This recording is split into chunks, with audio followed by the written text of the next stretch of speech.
Hello my dear friends, welcome to my channel warning man abroad. कैसे हैं आप सब लोग? आई होप कि सब बहुत अच्छे से होंगे। और इस वीडियो में हम बात करना चाहते हैं कि क्या आप सिंगापुर जा सकते हैं किसी थर्ड कंट्री से। क्या फैक्ट्स आपको जानने की ज़रूरत है इससे पहले कि हम ये कहें कि हम किसी थर्ड कंट्री से, थर्ड कंट्री के थ्रू सिंगापुर जा सकते हैं। तो सभी चीज़ों के बारे में बात करते हैं। पूरी वीडियो आपके लिए इंपॉर्टेंट रहेगी क्योंकि काफ़ी लोगों के मेरे पास सवाल आ रहे हैं कमेंट्स में कि सर क्या हम सिंगापुर जा सकते हैं सऊदी अरेबिया से, पोलैंड से, मालदीव से, जर्मनी से, ये खुल गया है वो खुल गया है। तो यही सब चीज़ें सामने रखते हुए हम कुछ फैक्ट्स के बारे में बात करते हैं ताकि हमसे कोई गलती ना हो, ठीक है। और मेरा मकसद यही रहता है कि मुझे सिर्फ वीडियो नहीं बनानी, मुझे एक्चुअली फैक्ट्स देने हैं आपको ताकि उसमें आपकी कोई भलाई हो, ठीक है। तो करते हैं बात इसी बारे में। तो अगर हो सके तो वीडियो को एंड तक देख लेना। अब इसमें कोई डाउट नहीं है कि जो सिंगापुर ने अप्रूव की हैं कंट्रीज़, जो अप्रूव लिस्ट में आती हैं सिंगापुर के, उसके थ्रू आप ट्रैवल कर सकते हैं। इनफैक्ट ऐसी भी कुछ कंट्रीज़ हैं जो कि वैक्सीनेटेड ट्रैवल लेन्स में नहीं है, लेकिन फिर भी सिंगापुर का ट्रैवल बबल अरेंजमेंट उनके साथ है, लेकिन वो है सिर्फ एसेंशियल ट्रैवल के लिए। तो क्या स्टडीज़, वर्क परमिट और जो बिजनेस ट्रैवलर्स हैं, बिजनेस ट्रैवलिंग है, वो इम्पॉर्टेंट है, वो एसेंशियल है? Yes it is. लेकिन देखना है कि किसके लिए क्या फीजिबल रहेगा इस वक्त। I know where the idea is coming from, क्योंकि आपने न्यूज़ में बहुत सुना होगा या आपने यूट्यूब पर बहुत वीडियोस देखी होंगी कि that people are travelling to Saudi Arabia via Maldives, ठीक है। How to travel to Saudi Arabia via Uzbekistan, Kazakhstan, ठीक है। ऐसी बहुत वीडियोस आई और उन सभी वीडियोस को देख के हमें ये भी लगता है कि शायद हम सिंगापुर जा सकते हैं। And there is no doubt about it. जब आप उस पेज पे जाते हैं जो मेन पेज है जहाँ पे आप वैक्सीनेटेड अपना स्टेटस सेलेक्ट करते हैं, कंट्री यू ट्रैवलिंग फ्रॉम, और सिंगापुर में आप जा रहे हैं तो किस लिए जा रहे हैं, MOM के लिए जा रहे हैं या स्टूडेंट पास के लिए जा रहे हैं, ट्रैवलिंग के लिए जा रहे हैं।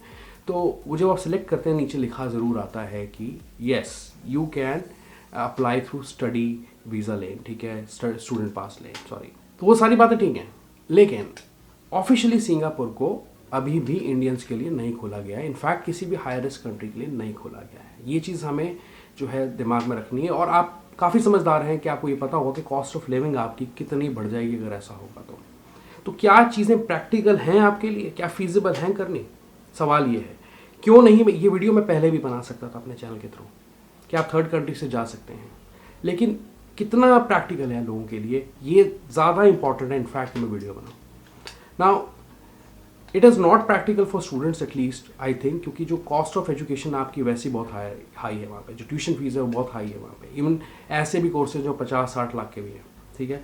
On the top of it अगर आप क्वारंटीन करें दोनों जगह, चाहे आप मालदीव्स में करें या आप किसी और कंट्री में करें, तो आपको 21 दिन का पड़ता, नहीं तो जब सिंगापुर जाएंगे तो 14 दिन का पड़ेगा, राइट। दोनों तरफ क्वारंटीन करना पड़ेगा तो उसके लिए कॉस्ट पड़ेगी, लेकिन somewhat it is practical for work pass holders, मैं तो ये कहूँगा, क्योंकि वो अपनी कॉस्ट निकाल सकते हैं, ठीक है ना।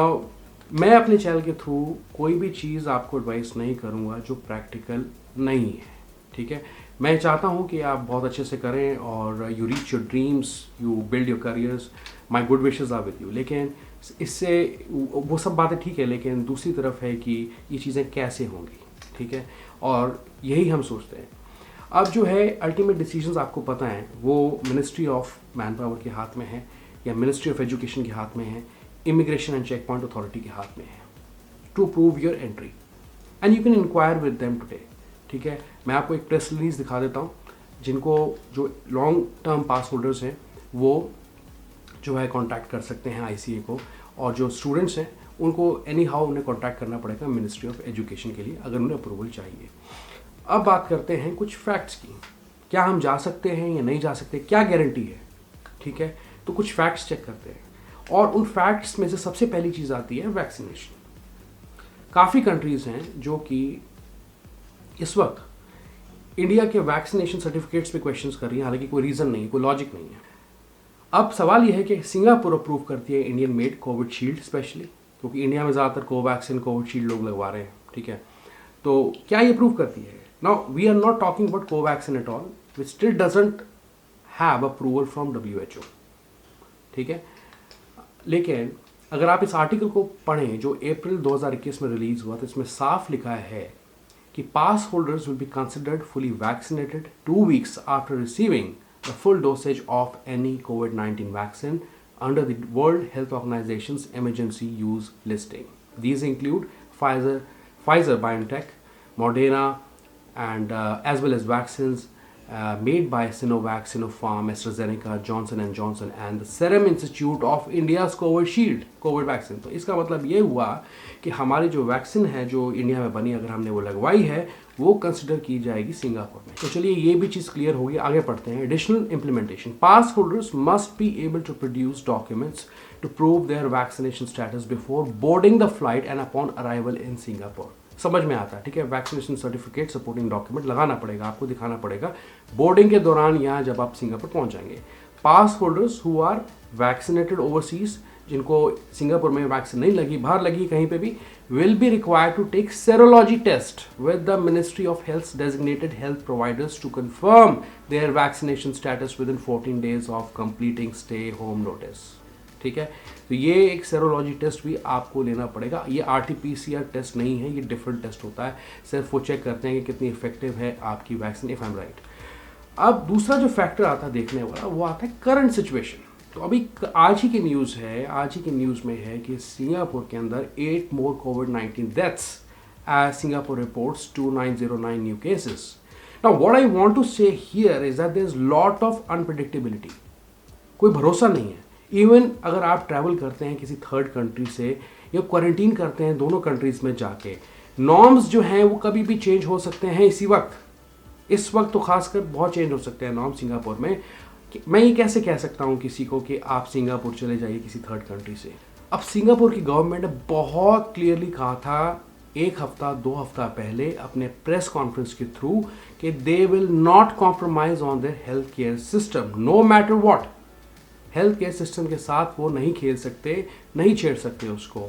मैं ये कैसे कह दूँ आपको कि आप किसी थर्ड कंट्री से ट्रैवल करके सिंगापुर चले जाओ. तीसरी चीज़, क्या हम, ये टोटली डिफरेंट मतलब सब्जेक्ट है, लेकिन now what are we doing is finding loopholes in the system.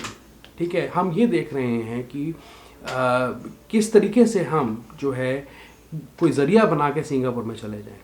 फिर काफ़ी लोग पूछते हैं वैक्सीनेटेड ट्रैवल लेन से जा सकते हैं क्या हम, क्या जाना आसान है उससे. हालांकि आपको ये पता है कि इंडिया और सिंगापुर के बीच में अभी तक तो वैक्सीनेटेड ट्रैवल लेन नहीं है, लेकिन और कंट्रीज़ के साथ है, जैसे जर्मनी, सऊदी अरेबिया. ठीक है, इन सभी कंट्रीज़ को उन्होंने कैटेगरीज में डाल दिया, तो किसी के साथ तो है और किसी के साथ नहीं भी है. तो सिर्फ ट्रैवल बबल है जो कि एसेंशियल ट्रैवल के लिए है. अब मैं आपको ये बता दूं कि जो वैक्सीनेटेड ट्रैवल लेन है वो जनरली उन्हीं कंट्रीज़ के लिए है. इसमें बिल्कुल लॉजिक है, आपकी बात सही है कि अगर आप उस कंट्री चले जाएं जहां सिंगापुर का वैक्सीनेटेड ट्रैवल लेन्स है तो आपके लिए वो ईजी होगा. Yes, we have a travel bubble with Germany, then we have travel bubble with Maldives. ठीक है, और जो सऊदी का जो ट्रैवल बबल है अभी डिस्कशन में है. ठीक है, उन्होंने काफ़ी लोगों के साथ ट्रैवल बबल अरेंजमेंट शुरू किया है जहाँ पे लोगों को क्वारंटीन करने की जरूरत नहीं, they can travel directly. But here you will have to bear the cost. ठीक है, क्या आप वो करेंगे? क्या आप यूरोप में जाके क्वारंटीन करेंगे? क्या आप मालदीव्स जैसे एक्सपेंसिव रिजॉर्ट में जाके रहेंगे, क्वारंटीन करेंगे? उसके चीपर ऑप्शंस भी हैं. अगर आपने मेरी मालदीव्स की वीडियोस देखी हो मेरे चैनल पे, आपको सारी एंड टू एंड इन्फॉर्मेशन मिलेगी. क्या होटल्स के बारे में है, जो भी आप जानना चाहते हैं, क्वारंटीन कैसा रहेगा, वैक्सीनेशन कैसा रहेगा, अप्रूव्ड लिस्ट ऑफ रिजॉर्ट्स क्या है जहाँ बुक कर सकते हैं, जहाँ नहीं कर सकते, कहाँ जा सकते हैं, कहाँ नहीं जा सकते, सब वीडियोस है उसके ऊपर. आप देख सकते हो अगर आप इंटरेस्टेड हो ये चांस लेने में. तो ठीक है, लॉजिक है कि आप जर्मनी चले जाइए, आप मालदीव चले जाइए. लेकिन जो अभी करंट सिचुएशन सिंगापुर में बनी हुई है, क्या वो जो लोग, जिन लोगों के साथ, जिन कंट्रीज के साथ उनका वैक्सीनेटेड ट्रैवल अरेंजमेंट नहीं है, क्या उनको भी वो अलाउ कर देंगे एंट्री? इसमें क्या गारंटी है कि सिर्फ उन लोगों को करेंगे जिनके साथ वैक्सीनेटेड ट्रैवल लेन्स उनके एस्टैब्लिश्ड हैं? क्योंकि उनको अब वो मना नहीं कर सकते, लेकिन आपको कर सकते हैं, क्योंकि वैसे आपकी कंट्री के साथ, इंडिया के साथ उनका ट्रैवल बबल अरेंजमेंट नहीं है, वैक्सीनेटेड ट्रैवल लेन्स नहीं है. तो अगर आप थर्ड कंट्री से भी जाके, बीइंग इन इंडियन, अगर आप वहाँ जाएंगे तो वो करंट सिचुएशन को देखते हुए, हालात को देखते हुए आपको रोक देंगे. तो ये चीज़ समझनी ज़रूरी है. बहुत सिंपल सी बात है, लेकिन समझाने का एक तरीका है. शायद पता नहीं मैं कितना समझा पा रहा हूँ आपको, लेकिन फिर भी आई ट्राई माय बेस्ट. तो प्रैक्टिकल चीज़ों को लेके चलना है, ना कि ये कि कहीं आपने पढ़ लिया या कहीं सुन लिया आपने। प्रैक्टिकली लेके चलना है कि वो कितना फीजिबल है आपके लिए। लेकिन क्वेश्चन यू ट्रैवल इजीली जब आप वहाँ पहुँच जाओगे। How can they allow everyone? मैं ये कैसे कह सकता हूँ अपने चैनल के थ्रू कि आप चले जाइए सिंगापुर, जब कोई ट्रैवल बबल अरेंजमेंट ही नहीं हमारा देखा जाए। ऑन दी अदर हैंड, तो मैं जैसे पहले कह रहा था मॉलडीव्स के बारे में, अगर मॉलडीव्स के थ्रू जाना चाहते हैं, पूरी प्लेलिस्ट है मेरे चैनल पे, पूरा एंड टू एंड चीज़ें हैं जिसमें मैंने बहुत ही अच्छे से फ़्लाइट्स के बारे में कवर किया है, क्वेश्चन एंड आंसर्स लिए हैं बहुत सारे, क्वारंटीन के बारे में डिस्कस किया है, वैक्सीनेशन के बारे में डिस्कस किया है, कहाँ पे रहना है, होटल्स कैसे हैं, कैसा रहेगा, सब कुछ, सभी चीज़ों के बारे में डिस्कस किया। तो अगर आप इंटरेस्टेड हैं तो आप उन वीडियोस को भी देख सकते हो, और मैं आपके लिए जो approved list of guest resorts हैं, गेस्ट हाउसेस हैं, रिजॉर्ट्स हैं, होटल्स हैं, वो नीचे डिस्क्रिप्शन में दे दूंगा। आप उसमें से कोई भी होटल चूज़ कर सकते हो किसी भी लोकेशन पे जो कि माफूशी के पास पड़ता है या जो क्लोज आइलैंड्स हैं उनके आसपास पड़ता है। तो आप वो निकाल सकते हो, सर्च कर सकते हो इंटरनेट पे कि होटल की कॉस्ट कितनी बनती है पर डे की और 21 दिन की कितनी बनेगी, आपको अंदाज़ा लग जाएगा। अगर इसके बारे में वीडियो चाहिए, ऑन डिमांड वीडियो मेरे चैनल पे आ जाएगी आपके थ्रू, अगर आपको चाहिए। लेकिन बहुत ही सिंपल लैंग्वेज में आपको बता दूं कि अगर आप वैक्सीनेटेड हैं तो आप मॉलडीव्स के थ्रू किसी भी कंट्री में ऐसे जा सकते हैं जहां पे इंडियंस को एंट्री अलाउ की हुई है, या जहां बिल्कुल बंद है वहां तो चांस ही नहीं। जैसे कतर हो गया, सऊदी अरेबिया हो गया, जो एग्जांपल हम ले रहे हैं। अगर आप टूरिज्म के लिए जाना चाहते हैं तो आपको रिजॉर्ट में ही स्टे करना पड़ेगा, वेदर यू आर वैक्सीनेटेड और नॉट। रिजॉर्ट में, होटल्स में आप बुक कर सकते हैं, और कुछ अगर आप वैक्सीनेटेड नहीं है तो डेजिग्नेटेड प्लेसेस पे जा सकते हैं, रिजॉर्ट्स में जो है आप जा सकते हैं। लेकिन जो वैक्सीनेटेड हैं वो टूरिज्म के लिए अगर जाते हैं तो वो रिजॉर्ट्स में भी रह सकते हैं, होटल्स में भी रह सकते हैं, और काफ़ी जगहों पे जा भी सकते हैं। तो कुछ ऐसा सा हिसाब रहता है मॉलडीव्स का। फिर दूसरी बात आती है इंडोनेशिया की। तो इंडोनेशिया भी अभी इंटरनेशनल टूरिज्म के लिए, टूरिस्ट के लिए खुलना है अक्टूबर में। अभी सिर्फ 4 कंट्रीज को उन्होंने टूरिज्म के लिए अप्रूव किया है, उसमें से आता है Germany, Russia, US and the UK. जितने भी वर्क पास परमिट होल्डर्स हैं, स्टूडेंट्स हैं, जिनके पास ऑलरेडी वीज़ाज हैं, इशूड हैं इंडोनेशिया के, वो लोग एंटर कर सकते हैं इंडोनेशिया। डिप्लोमेटिक पास होल्डर्स कर सकते हैं, रेजिडेंट परमिट्स जा सकते हैं। मैंने बहुत वीडियोस बनाई हैं इंडोनेशिया पे, आप देख सकते हैं 10-12 वीडियोस मेरे चैनल पे आपको आराम से मिल जाएंगी, because we are tracking down those things. तो पूरी तरीके से टूरिज्म के लिए वो भी नहीं खोला। और उसके बाद क्या आपको इमीडिएट फ्लाइट मिलती है इंडोनेशिया के लिए, और वो मिली, अगर कनेक्टिंग मिली तो उसका क्या फ़ायदा? वो तो आपकी एक यूरोप की जो जर्नी है और फेज़ है उससे भी ज़्यादा महंगी पड़ सकती है आपको। यूजुअली जब आप इंडोनेशिया की फ़्लाइट कॉस्ट को देखें, जब पैंडेमिक से पहले, तो भी 26,000-27,000 थी, 20,000 रुपये की नहीं थी कहीं पे भी, 26,000-27,000 की थी कनेक्टिंग फ़्लाइट। सिंगापुर से जाती थी, कोलालमपुर से जाती थी, बहुत जाती थी फ़्लाइट्स।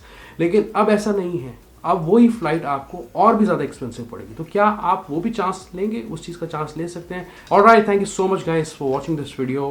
काफ़ी बातें करनी है इस वीडियो में। आई होप कि कुछ आपको नॉलेज या इंसाइट मिला हुआ है इन बातों से। ठीक है, तो अगर आपको अच्छी लगी है वीडियो तो ज़रूर लाइक करना, वीडियो को पहली बार देख रहे हैं सब्सक्राइब जरूर करना। मिलता हूँ अगली वीडियो में, अगली सिंगापुर वीडियो में। Till then goodbye and take very good care of yourself. Bye bye.